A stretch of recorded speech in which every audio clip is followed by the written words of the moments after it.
Assalamualaikum warahmatullahi wabarakatuh.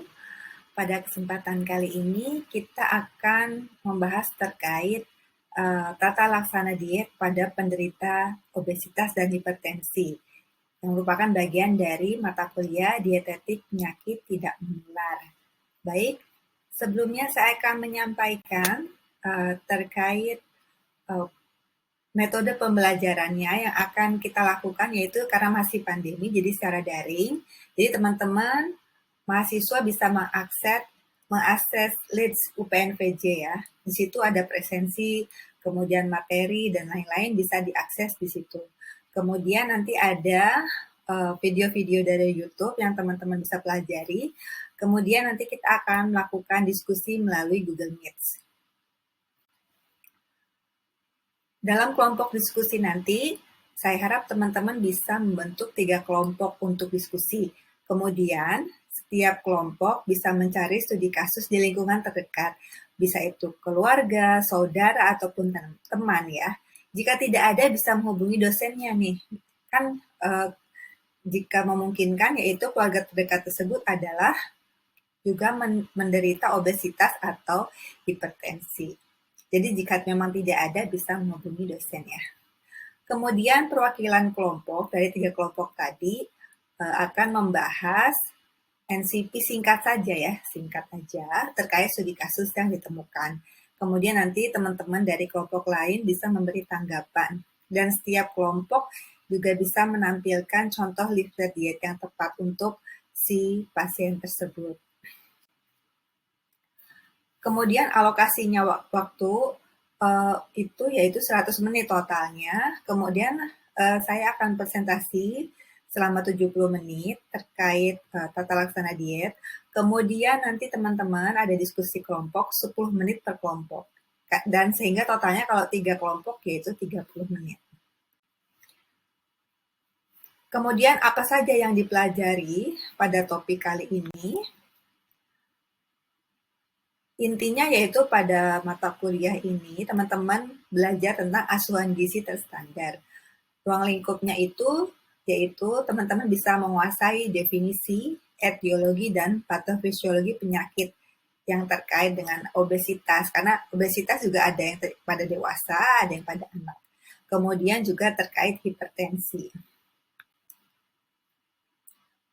Kemudian selanjutnya, pada kasus tersebut, teman-teman juga diharapkan bisa melakukan proses asuhan gizi terstandar (PAGT) atau Nutrition Care Process.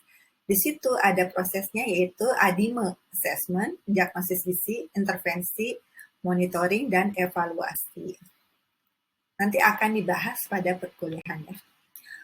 Kemudian, bagaimana sih caranya mengassessment penderita obesitas pada dewasa, anak, ataupun hipertensi? Karena untuk asesmen obesitas pada dewasa dan anak tentunya berbeda. Begitupun dengan cara mengasesmen pasien hipertensi juga akan berbeda. Kemudian, untuk asesmen sendiri, asesmen itu terdiri dari A, B, C, D. Jadi kita bisa mengkaji antropometri atau status gizinya, kemudian dari hasil lab atau biokimia, kemudian dari klinisnya atau dari dietary atau asupan makannya. Jadi kita bisa melihat dari hasil pengkajian tersebut. Kemudian dari hasil pengkajian tersebut diharapkan teman-teman bisa membuat diagnosis gizi yang tepat. Jadi misalnya kalau teman-teman menemukan kasus misalnya obesitas, ternyata yang menyebabkan di obesitas adalah pola makannya memang kalorinya berlebih, maka diagnosis gizinya pun akan tepat. Tapi kalau ternyata bukan masalah kalori, misalnya masalah yang lain, tentunya kita harus terus mengkaji lebih dalam masalah pasien tersebut sehingga kita bisa menentukan diagnosis gizi yang tepat. Karena diagnosis gizi yang tepat selanjutnya akan berpengaruh ke intervensi gizi. Di intervensi gizi sendiri terdiri dari tujuan diet, syarat diet, perhitungan kebutuhan gizi, jenis diet yang diberikan, dan rancangan menu sehari. Jadi tadi kalau diagnosis gizinya tepat, tentunya intervensi gizi dari tujuan, syarat, maupun perhitungannya juga akan tepat. Kemudian juga diharapkan teman-teman bisa melakukan perencanaan monitoring dan evaluasi. Apa saja yang dimonitoring dan evaluasi? Tentunya tadi yang dikaji tadi, yaitu antropometri, biokimia, klinis, dan dieterinya. Jadi misalnya tadi diagnosis gizinya asupan kalori yang berlebih, maka yang dimonitoring adalah asupannya untuk di konseling berikutnya ya.